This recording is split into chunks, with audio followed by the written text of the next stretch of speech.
La Inquisición, las Cruzadas, nombres que evocan imágenes de tortura, guerra y violencia en nombre de Dios. ¿Cómo pudo la Iglesia que predica el amor de Cristo cometer actos tan terribles? Hoy no hay excusas, solo una mirada honesta a las páginas más oscuras de la historia católica. Hola a todos y bienvenidos de nuevo a Preguntas y Respuestas con un sacerdote. Conmigo, como siempre, el Padre Daniel. Y hoy, Padre, vamos a un tema que es, para muchos, el mayor obstáculo para creer en la Iglesia, su historia. La Inquisición, las Cruzadas. La pregunta es directa y dolorosa. ¿Cómo justifica la Iglesia estas persecuciones y esta violencia cometida en el nombre de Cristo? Gracias por plantear la pregunta con esa crudeza, porque así es como muchos la sienten.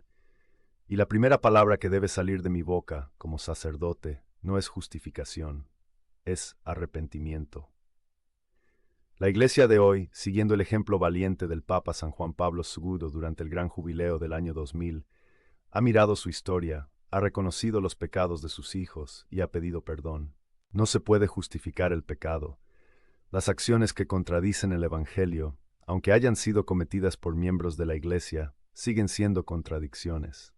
Dicho esto, sí podemos y debemos intentar entender el complejo mundo en el que ocurrieron estos eventos, no para excusarlos, sino para aprender de ellos. Empecemos por las Cruzadas. La imagen popular es la de una serie de guerras de agresión, de ejércitos europeos invadiendo el Medio Oriente para imponer su fe por la fuerza. Y esa imagen, que es parte de la leyenda negra, es históricamente muy imprecisa. Para entender las cruzadas, hay que entender lo que pasó en los 400 años anteriores a la primera cruzada. Desde el siglo VII, ejércitos musulmanes se habían expandido y habían conquistado por la fuerza 2/3 del antiguo mundo cristiano, todo el norte de África, que era profundamente cristiano, el Medio Oriente, la cuna del cristianismo, y gran parte de España.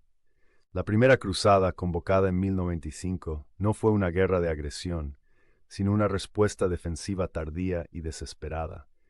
El emperador bizantino de Constantinopla pidió ayuda al Papa porque los turcos selyúcidas habían conquistado Anatolia y estaban amenazando al resto del imperio. Además, los peregrinos cristianos que viajaban a Tierra Santa estaban siendo atacados y masacrados.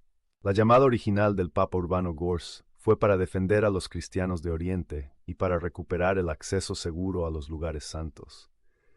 Pero aunque el motivo original fuera defensivo, no se puede negar que se cometieron atrocidades terribles en nombre de la cruz.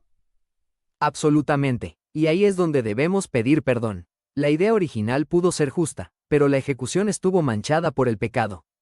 Hubo cruzados que fueron con una fe genuina, pero hubo otros motivados por la codicia, la ambición y una sed de violencia terrible. La masacre de los habitantes de Jerusalén en 1099, por ejemplo, fue un acto horrendo que traicionó por completo el Espíritu de Cristo. Las acciones pecaminosas de muchos participantes son una mancha imborrable en la historia. Ahora, la Inquisición. Esta es quizás aún más difícil de entender para nuestra mente moderna. La imagen es de tortura, de persecución de ideas, de quema de herejes. De nuevo tenemos que entender el mundo en el que nació. Hoy vivimos en sociedades seculares, donde hay una clara separación entre la Iglesia y el Estado. En la Europa medieval, esa distinción no existía. La sociedad era vista como un solo cuerpo, la cristiandad, y la fe católica era el pegamento que mantenía todo unido. En ese contexto, una herejía no era vista como una simple opinión personal diferente. Era vista como una traición, como un acto de terrorismo espiritual que amenazaba con destruir el tejido social y llevar a la condenación eterna de las almas. Era considerado un crimen contra el Estado y contra Dios, el más grave de todos. Y la Inquisición fue creada para perseguir este crimen. Irónicamente, la Inquisición papal se estableció para regular y controlar los juicios por herejía. Antes de ella eran los señores feudales y los reyes quienes a menudo llevaban a cabo cazas de brujas y persecuciones de herejes de manera brutal, sumaria y sin control. La Inquisición introdujo un proceso legal formal. Usó métodos que hoy consideramos moralmente repugnantes, como la tortura para obtener confesiones.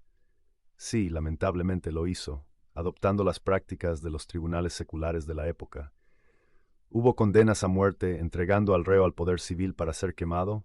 Sí. Y aunque los estudios históricos modernos demuestran que el número de casos fue infinitamente menor de lo que la leyenda negra y las películas nos han hecho creer, cada acto de coacción, cada vida perdida, es un pecado y una tragedia que contradice el Evangelio. Padre, después de admitir estos pecados, esta historia tan oscura, volvemos a la pregunta central.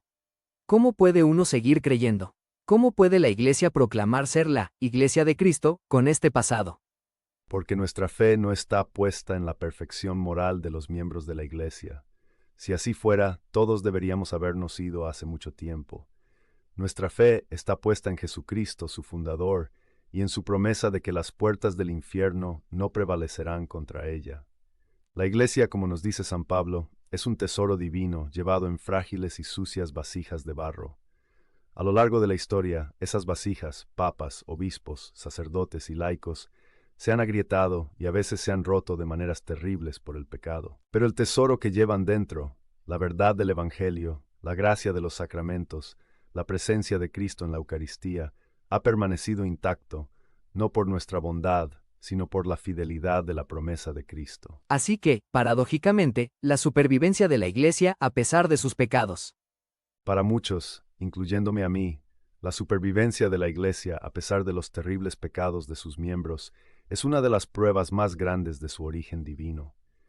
Una institución meramente humana, con 2000 años de escándalos, corrupción y líderes mediocres o malvados, se habría derrumbado y desaparecido hace siglos. El hecho de que siga en pie, de que siga produciendo santos gigantescos en cada generación y de que siga transmitiendo la fe de los apóstoles, es un milagro continuo que solo se puede explicar por la presencia del Espíritu Santo que la guía y la protege, a pesar de nosotros. Gracias, Padre, por esta conversación tan honesta y difícil.